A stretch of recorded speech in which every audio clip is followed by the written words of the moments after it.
Okay, when you receive the machine full set like this. So after you put the pump on the machine, you need to connect this connect to the air compressor.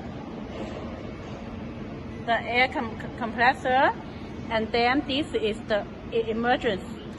After you use this, you need to relax it. And this is the air pressure regulation. So normally we have the judge.